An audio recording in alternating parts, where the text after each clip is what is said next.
What's up, everybody? Welcome to the 6th episode of the Liderazgo Para Todos podcast English version. Thank you so much for listening. Our goal is to help you develop your leadership potential wherever you are. If you enjoy the podcast, please subscribe to it so you can receive new episodes automatically. Also, leave us a review so that more people can discover this podcast and share it on social media. It helps us so much.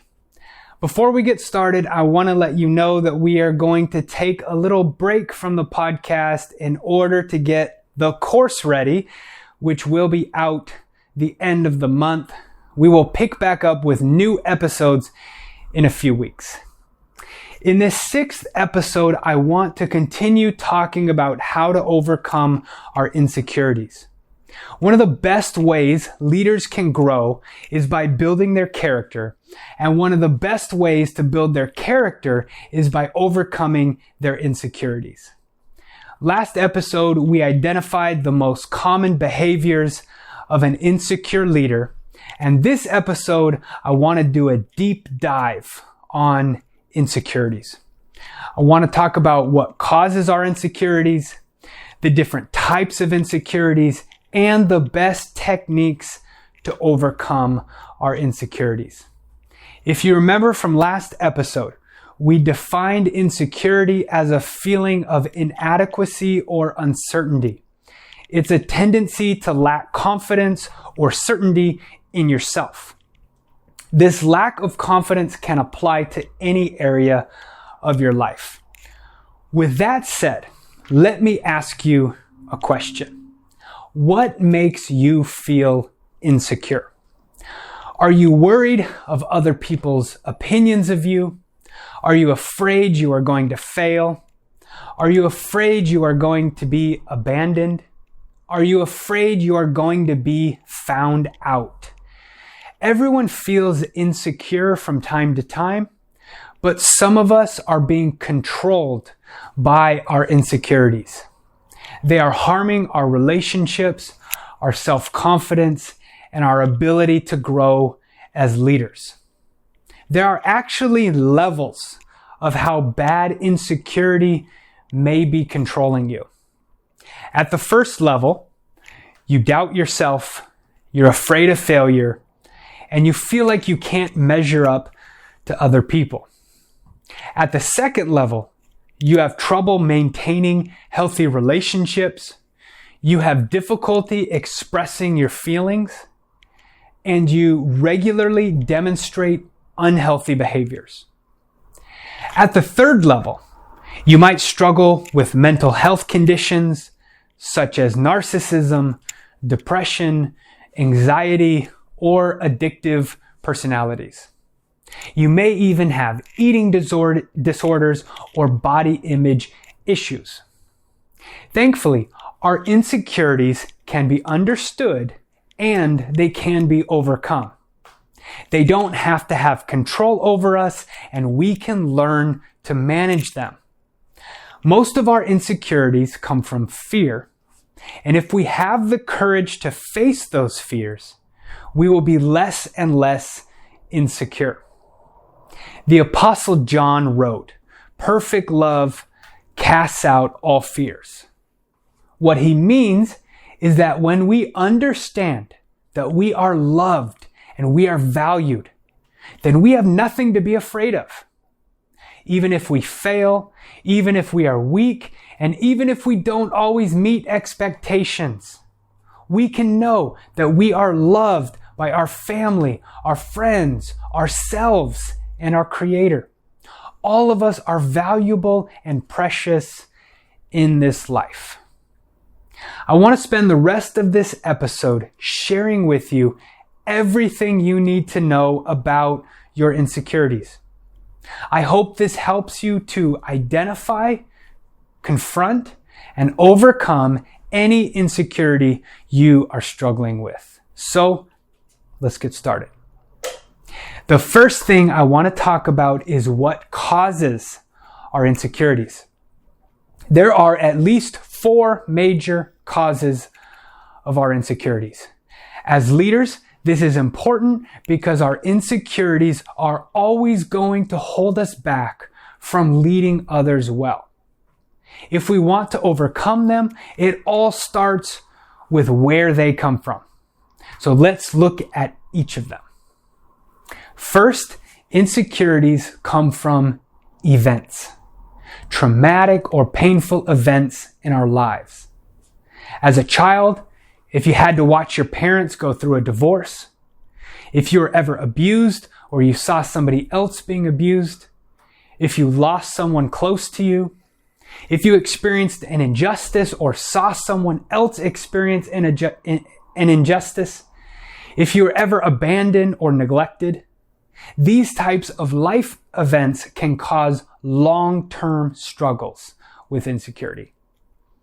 Second, insecurities come from environments. The environments we live in. If you are surrounded by negative or toxic people, if you face daily difficulties because of a disability, the color of your skin, or your gender, if you are surrounded by poverty or experience financial hardships, these types of environments can cause both short-term and long-term insecurities. Third, insecurities come from people. The people that have hurt us. If you have ever been rejected or abandoned, if you have ever had a toxic boyfriend or girlfriend, if you have ever been bullied, if you have ever received hurtful comments on social media, if you have ever been shamed by a teacher or a coach, these types of people can cause short and long-term insecurities in our lives. Fourth, insecurities come from parents. I know parents fall into the same category as people, but it's important to recognize just how much influence our parents or caregivers can have on us when we are growing up. This is called attachment theory. Attachment theory focuses on the impact that parents and caregivers can have on an infant's understanding of themselves and others. If a parent is warm, caring, available, and trustworthy, then the infant feels emotionally secure and satisfied. They will struggle far less with long-term insecurities. However, if a caregiver is cold, neglectful, harsh, or unpredictable, then the infant feels emotionally insecure and unsatisfied. This can lead to long-term struggles with insecurity, mistrust, and anxiety. These are the four major causes of our insecurities. It's important to remember we cannot control what causes our insecurities, but we can control how we respond to them. This is important to remember in leadership. Why? Because the more influence you have, the more insecure you are going to feel. In order to overcome our insecurities, the first step is to understand where they came from. I encourage you to take some time and think about what may have caused the insecurities you are dealing with in your life.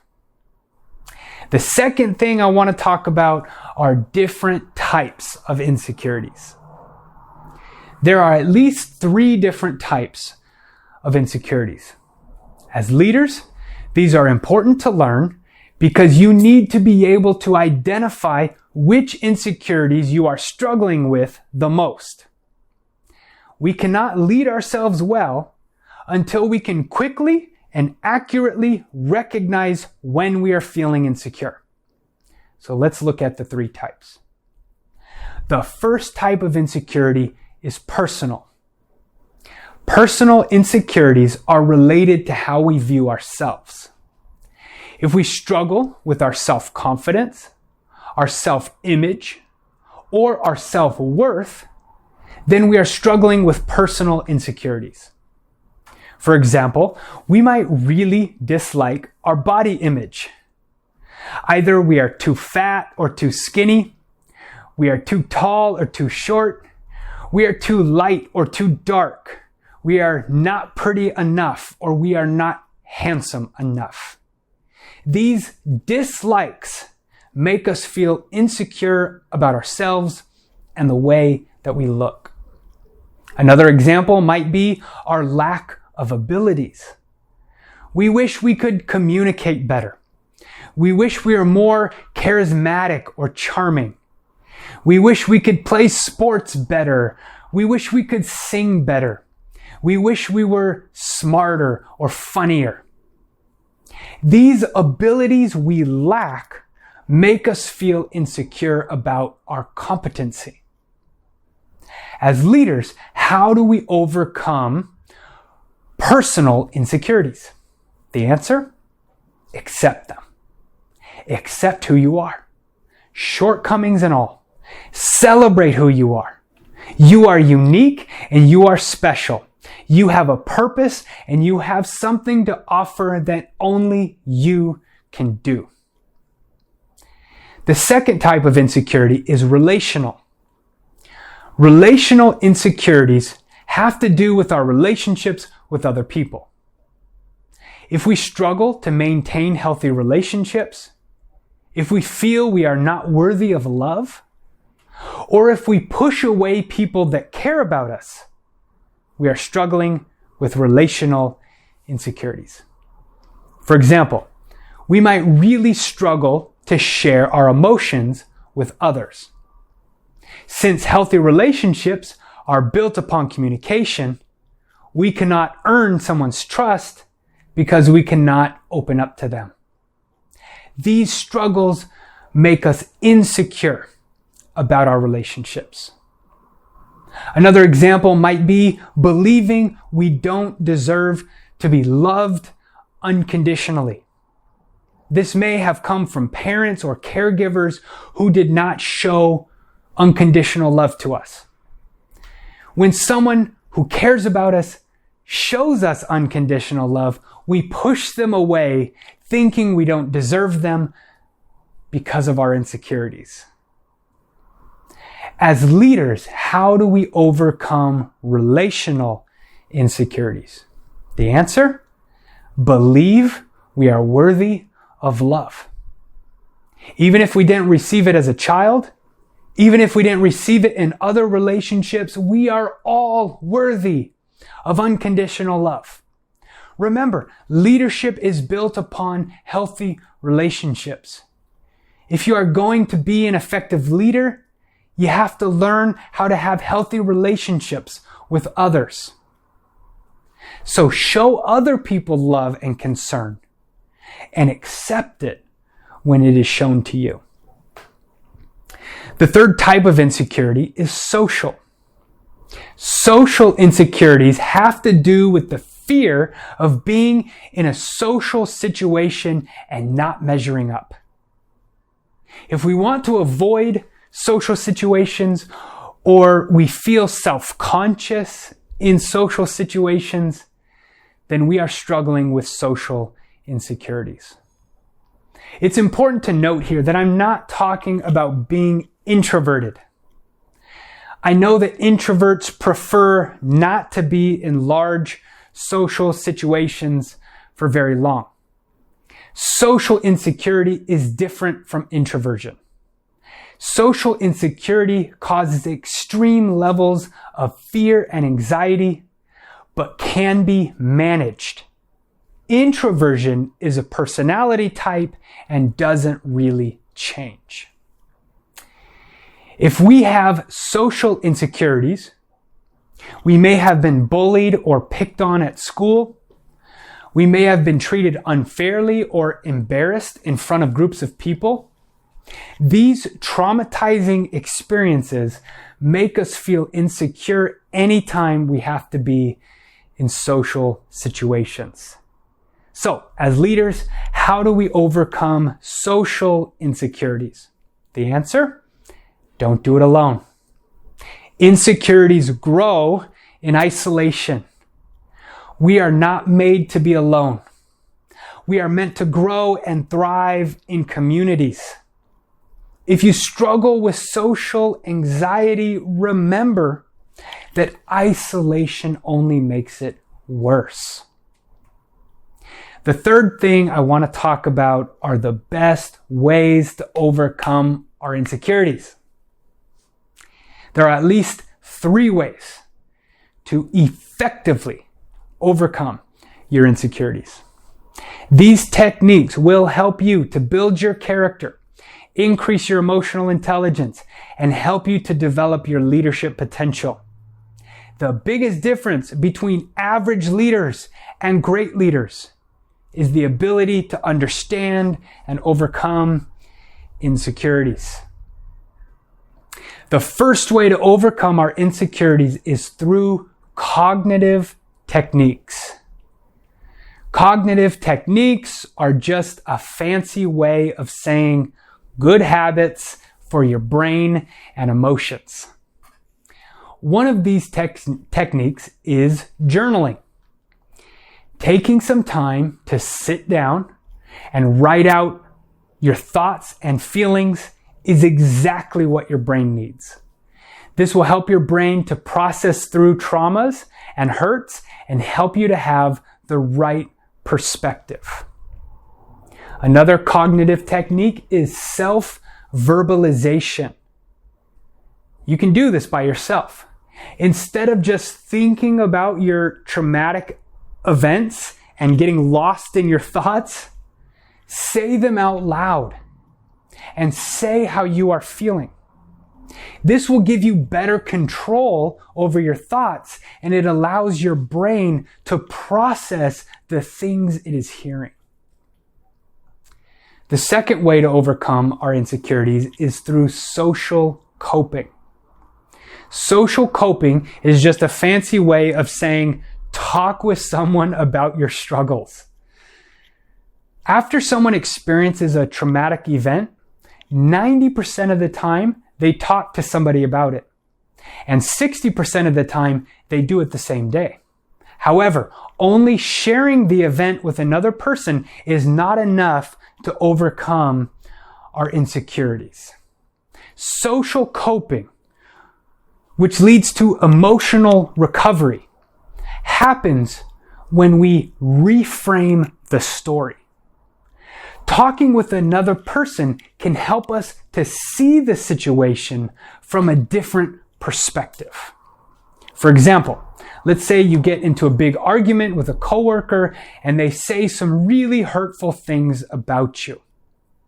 The way to recover is to reframe the story. By talking with somebody else, they can help you to see the problem from a different perspective. And they can remind you that the things said about you are not true. Social coping is a great way to overcome insecurities because sometimes we just need another person to remind us that things are not as bad as they seem. The third way to overcome our insecurities is through professional counseling or therapy. Sometimes cognitive techniques or social coping are not enough.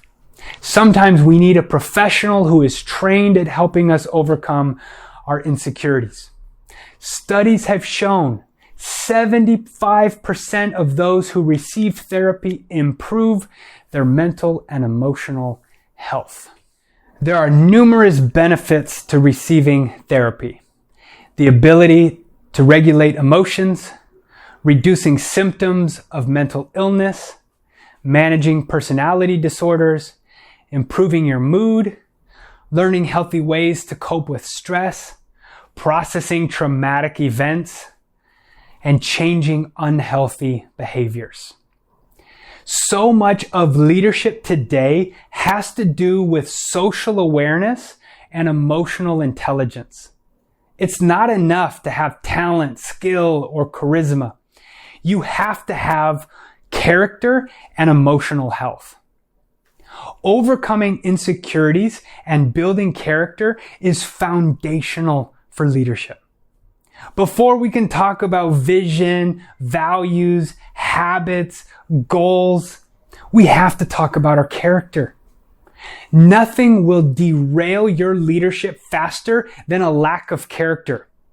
But also, nothing will accelerate your leadership faster than when we have good character.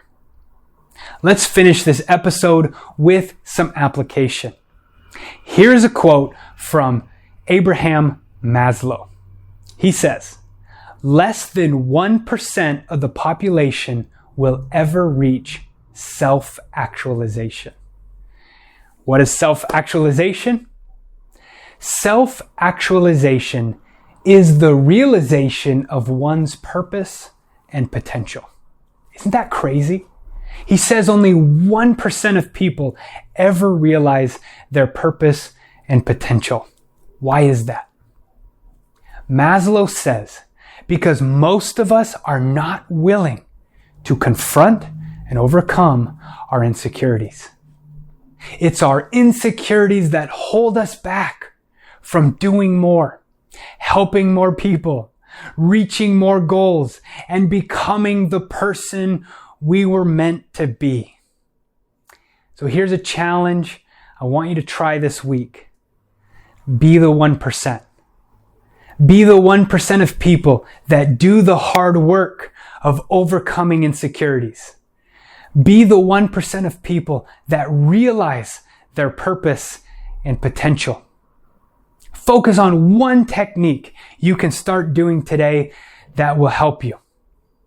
It could be a cognitive technique, social coping, or professional therapy. To be a healthy leader, you have to do the hard work of becoming a healthy person. Thank you so much for listening to this episode. Don't forget, we are going to launch our first course in April called Influence: How to Become a Leader Worth Following. You're going to learn 8 habits that will transform your life and leadership. Each habit will include a video lesson, an outline to follow, and a project to help you put it into practice. Stay tuned for more info. And remember, leadership is not just for someone. Leadership is for everyone. See you next time.